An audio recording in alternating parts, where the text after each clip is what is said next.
Welcome, everybody. Welcome to Crashes and Taxes. I am your host for this podcast, Rebecca Walser. So excited to be with you today. And today, the topic is give me liberty or give me death. And specifically, financial liberty is what we're going to talk about. I was on the Neil Cavuto show on Fox News on this past Saturday. And you're always kind of told ahead of time what your topic is. Obviously, they want you to be prepared to talk about it. Otherwise, it would be a really terrible show. And, we were talking about this new Fox News survey that came out recently that they did this time last year and this time this year. And it's about what people feel comfortable with the government interfering with their lives. And so the question is, do you want help from the government or do you want the government to kind of laissez-faire, hands off, stay away from me, leave me alone? Last year, the survey was overwhelmingly in favor of leave me alone, hands off, everything's good, don't need ya.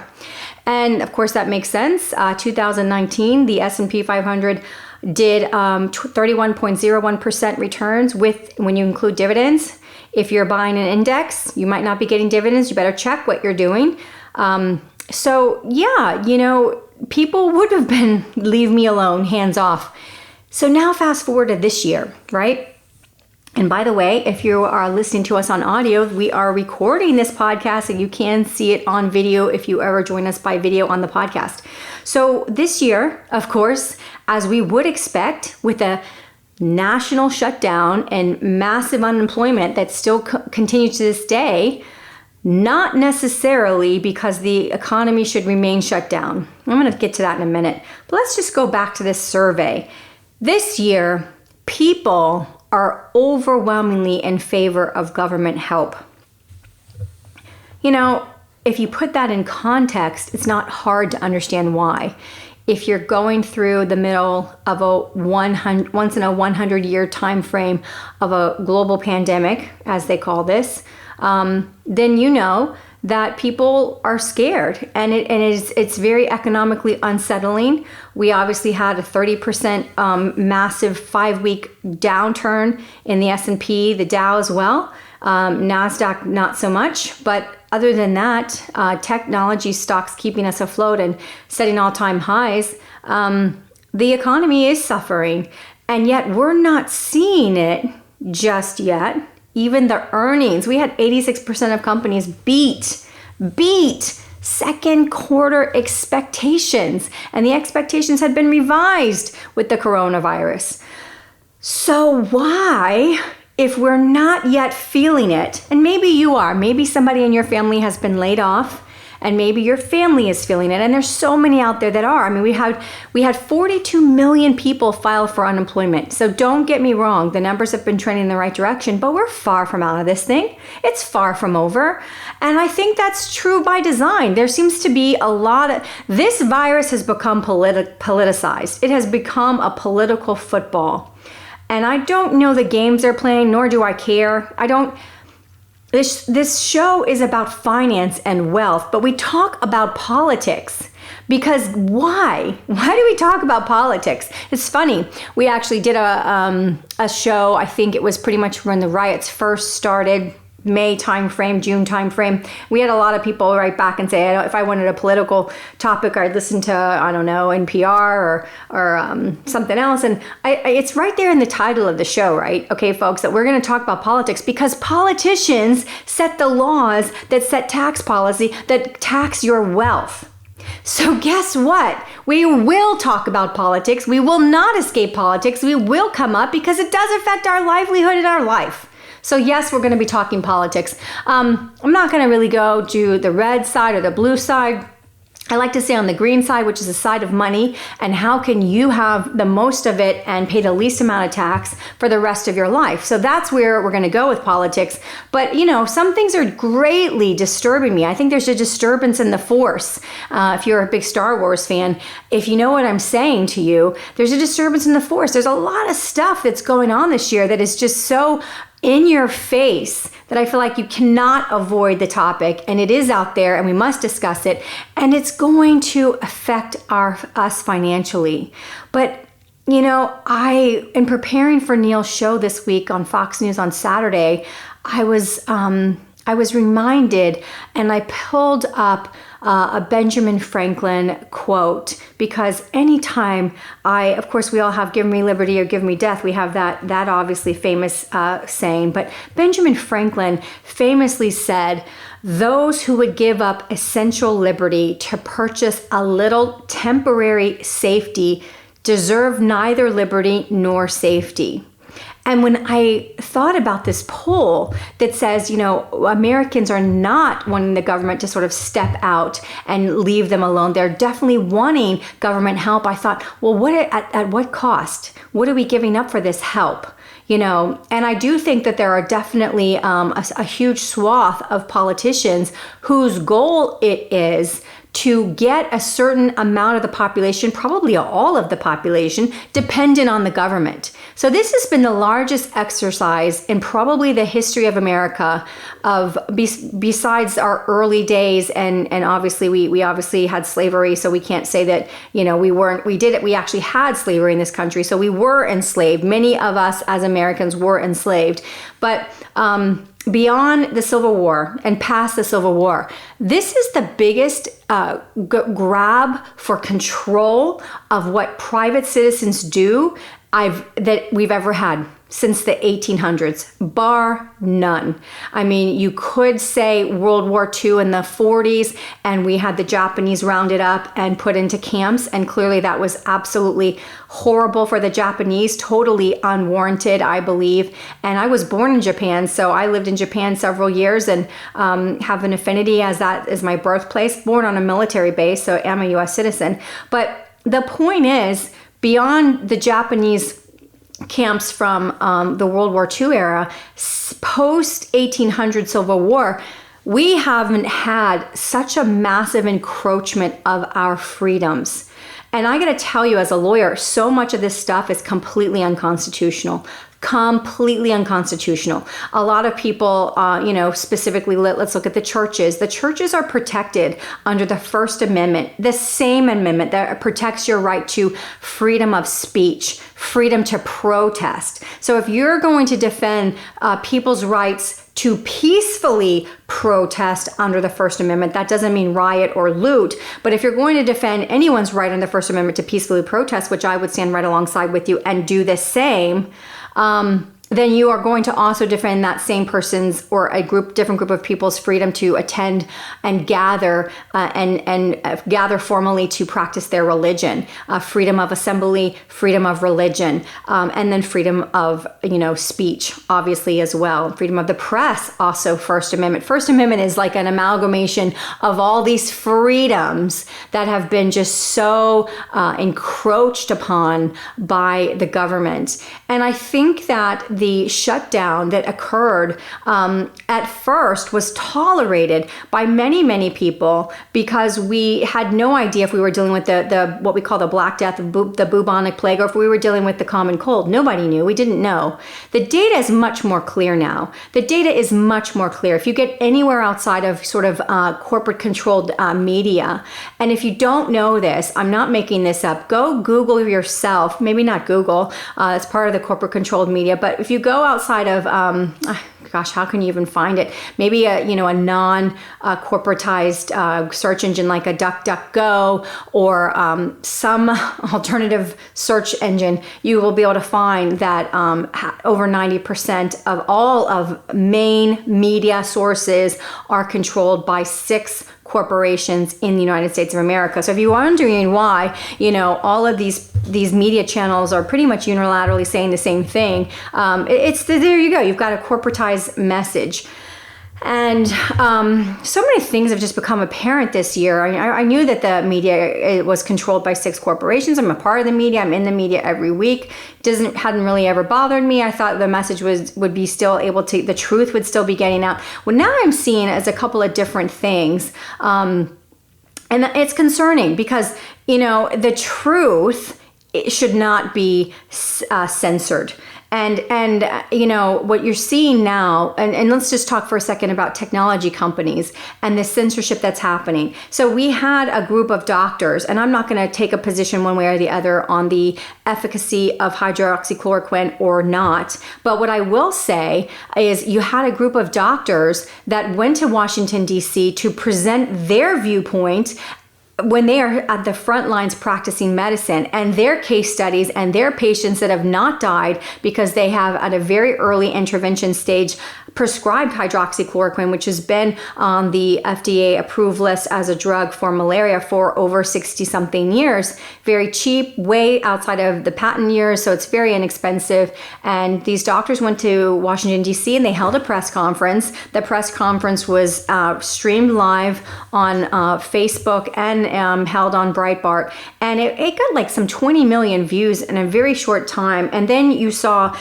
people that were tweeting about it on Twitter and people that were discussing on Facebook. Facebook took it down within a matter of hours. Twitter banned it within a matter of, I think, hours. And what you have is this kind of sort of agreement among big tech to not let certain messages get out. And that's where I start to freak out as a lawyer, okay? No.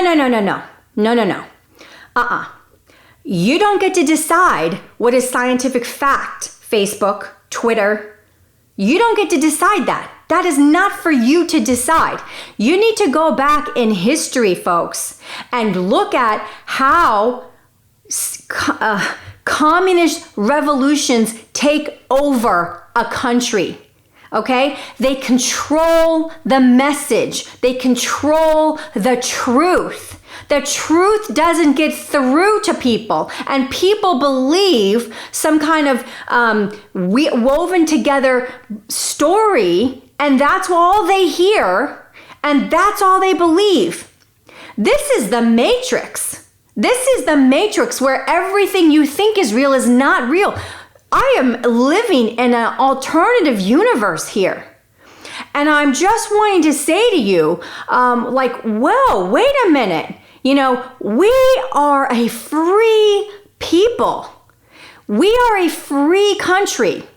And Facebook and Instagram and Twitter and all of these big social media platforms, they have been able to avoid any kind of liability for what's published on their platform through an exception, Section 230, that they're not a publisher, that they don't decide what gets published or what doesn't get published, and therefore they're not legally liable for anything that's published that is, against someone's person. If you're slanderizing somebody, if you're stating false claims, they're not liable because they're not the publisher.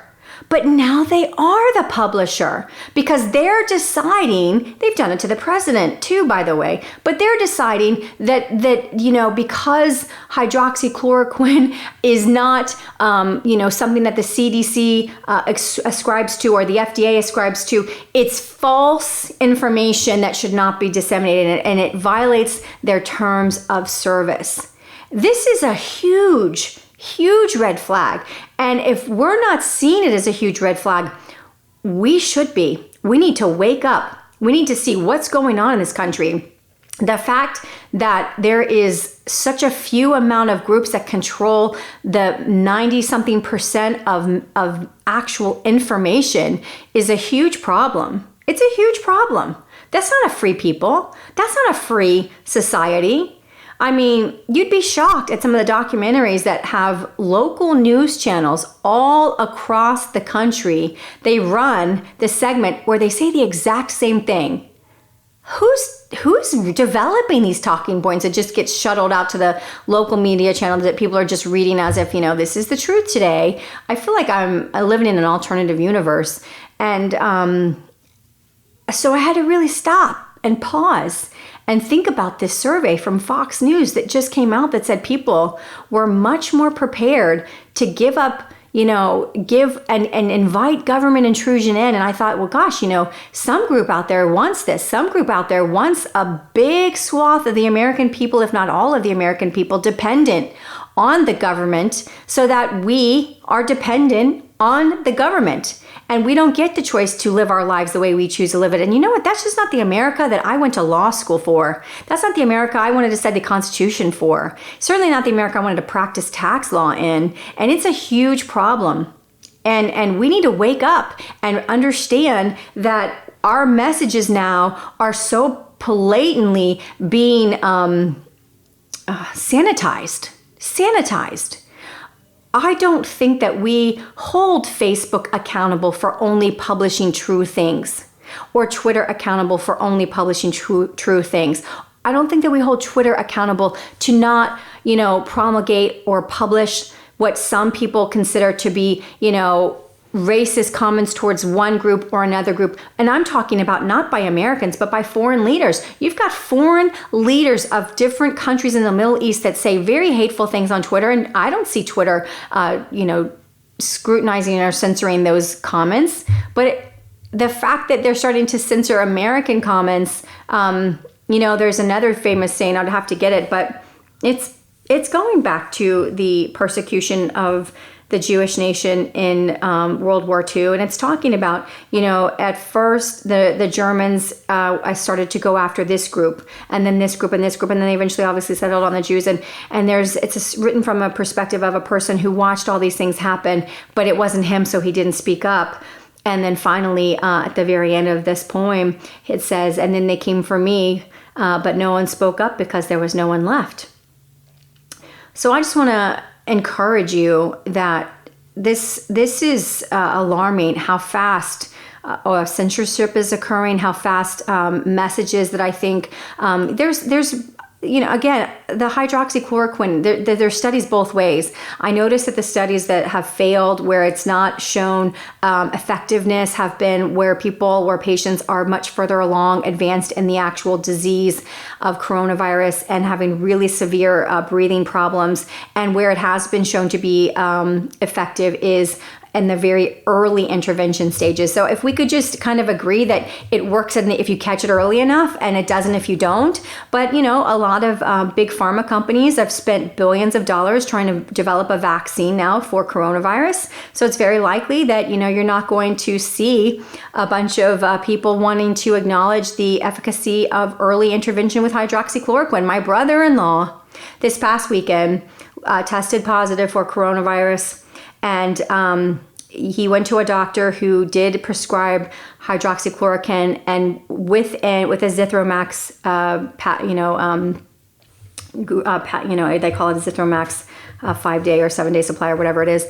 And within literally, he started taking it on Friday night, and by Saturday morning, his color was back and he was feeling much better. Now, I can't say that happens for everybody. That's obviously just anecdotal information, but I'm just telling you that it does work for people. I've known several people that have had the virus that have been able to get to a physician that has subscribed it, and it has worked out for them. So say what you want. I don't think we should any of us, accept living in a country where a potentially valid drug that, if it's used early and is available to people, could prevent your loved ones' deaths, your deaths. I don't think we should live in a country where that's going to be put on the back burner or not talked about, or certainly banned and censored from our social media platforms because people have certain agendas about what they want to do with pharma and developing a vaccine later on down the road. That's a problem. That's a huge problem. And we are a free people, and we should never get to the point where we're willing to give up our liberty so that we can have some kind of security. When you are secure through the government, you are not secure at all. You are enslaved. You are living and existing at the hands of whoever is running the government that time. And that is not a free people, and that is not a free society. And that is certainly not low taxation, which is what we've enjoyed and we will hope to continue to enjoy, which we're not. We're not going to enjoy it. We know what's coming on the tax law side, and we must prepare for that. And it's coming faster than I had ever imagined. I had always known that between 2020 and 2030, and specifically really beginning in 2022, because of certain reasons, I have always known that this was going to be the biggest financial challenge for America in its history, ever. But all of this virus and this government bailout and this spending and everything that has happened this year with this election year, which makes it doubly worse, has just been shocking, actually, and really alarmed me as an attorney and as somebody who is really pro-freedom for everybody. Every single person in this country deserves to wake up and be born free and live free and die free. And as long as they don't commit crimes that hurt other people, they should live that way their entire life. And this is the first time in my lifetime that I have ever seen in America that looks like that might not be the case. We need help. We need to wake up, and we need to say prayers for this country. God, help us with where we're headed, because this is not the America that I know and I love. And I hope that patriots will unite and stand against racism and stand against tyranny and stand against all these things. We don't have to fundamentally change who we are as a country because we have an ugly history in our past. And I will acknowledge that we have an ugly history in our past. I was talking to, a professor of history, actually, and we were talking about this movement that's been happening that is so highly politically charged. And he made a very good point. He said, there isn't a continent on the face of the earth that doesn't have slavery as part of its past. And that doesn't justify it or make it right. It just means that there isn't anywhere that it didn't exist, and there isn't any land anywhere that it didn't actually impact. So it's something that is in the history of the world across the globe. It has affected many different people across many different years and millenniums, and it's affected people on many different continents. And so it's not to be minimized or delegitimized. It's definitely not meant to do that at all. Just a point he made was this is not an anomaly in America. This was a worldwide problem, and everybody has the remnants of such terrible, terrible, terrible histories. So anyways, I just wanted to give you a little bit of a heads up to remember that if your freedom isn't there, no matter how secure you feel, it's fake and it can be taken from you instantaneously. We must be free. We must stay free. I hope you guys have a great week. God bless. And until next time, watch the market, watch those taxes, and we'll be back next week.